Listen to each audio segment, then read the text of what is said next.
Twitter, low-key, is the single greatest tool for learning how to write. There's no cadence, there's no ghostwriters. I've been writing a long time, and I enjoy writing. For whatever reason, I just started thinking about your Twitter workflow, which I think is probably the most interesting to you because you're a writer. It's the only right? one I do. Yeah. The only one that I'm directly posting. Yeah. You taking a poop while you're doing it, or like, what do you? No, actually. Where do these thoughts come from? So there are two places. One is I wake up with them. Yeah. So I usually wake up with like 3 or 4 tweets in my head, and I won't usually even get out of bed until I put them in. That is nuts. And so so like you'll see all like a lot of my tweets are front loaded for the day but they're super refined too. I think Twitter, low key, is the single greatest tool for learning how to write. Yeah. Because it forces you to have word concision and you get immediate feedback. Mm-hmm. And so you like dopamine hits feel so good. But like just the feedback on the language. Yeah. You know what I mean? You get to learn really quickly, and it's based on your words. Mm-hmm. So I think there are 2 things that have improved my writing more than anything: Hemingway, the app, and Twitter. Like the 2 things that have improved my writing the most. You use Hemingway to tweet? No. But like when I write the book, that has helped me, and Twitter. Got it.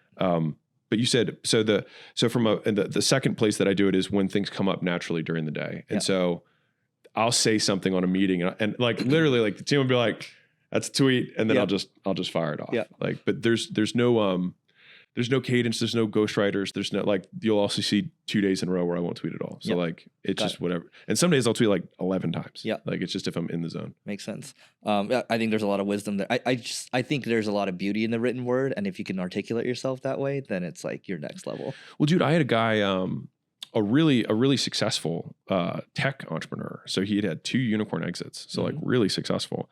Hit me up on Twitter, and we hopped on a Zoom call.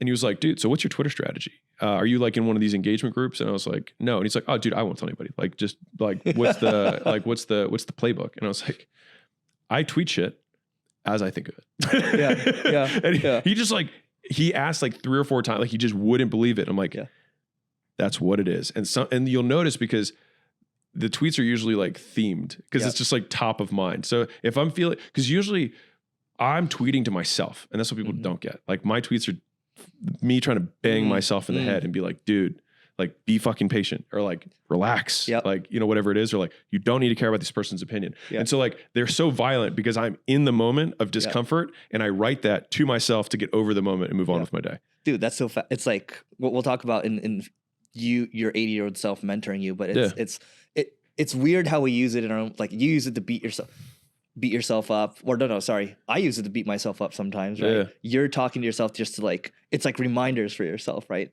And Gary is like to motivate people, right? So it's just interesting. But okay, so how does now the first book that you released, $100 million offers, you sold what? How many copies?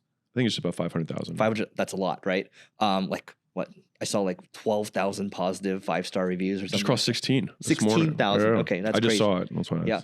No advertising, right? This by the way, let me just rewind for a second.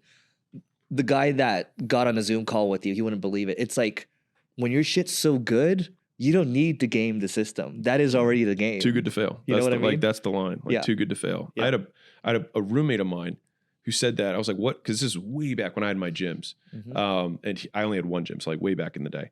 And he had an online business, so it was like way early, decade ago, right? Yeah. And I was like, so what's your strategy for, and he was doing like blogging SEO stuff back then. And he said that statement to me, and he was like, I don't do anything else. He's like, I just make sure that my articles are so exceptional that people share them.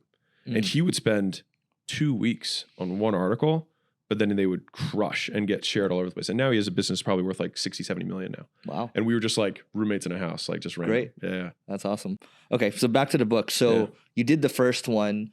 What did you, I mean, it's a labor of love first. Anybody that's written a book before, you know it's a labor of love. And plus, you like 10x, 20x just to make sure it's damn good. First book was amazing, right?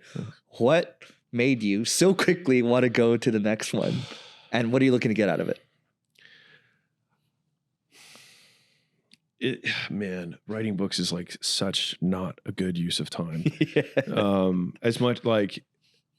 It's something, it's honestly like a guilty pleasure. Like it takes too much of my time and I enjoy it. Cause a lot of people don't know this about my background, but like I was the vice editor of the newspaper. I was the editor in chief of the literary magazine. I got a writing scholarship going into college. Like I've been writing a long time and I enjoy writing.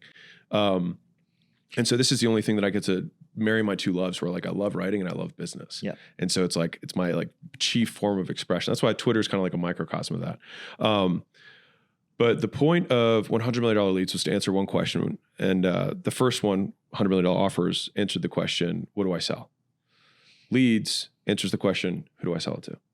And so most people, once they have something to sell, they're like, okay, now what? And this book pretty much walks you through how to get your, I mean, basically this book can get most people to a few $1 million a year. That's it. And so I see this, like the books are my absolute long game, because the amount of guys that I see every single day that stop me, like when we're walking, who are like, dude, I'm 21. I've got my thing. I'm doing, 70 grand a month, and you're on my vision board. As soon as I cross $1 million in profit, like I'm hitting you up. And so like, there are so many of those guys right now who are like incubating that I know in 3 years, 5 years, 10 years are going to hit that. And I just want to be the first person they call. Right. And that's it. And but like, that's it's my longest game. Yeah. Like the books are my absolute, which is why I spend so much time on them, because if they're not going to be good enough to still be referred to and sold in a decade, there's no point in me writing it today. Yeah.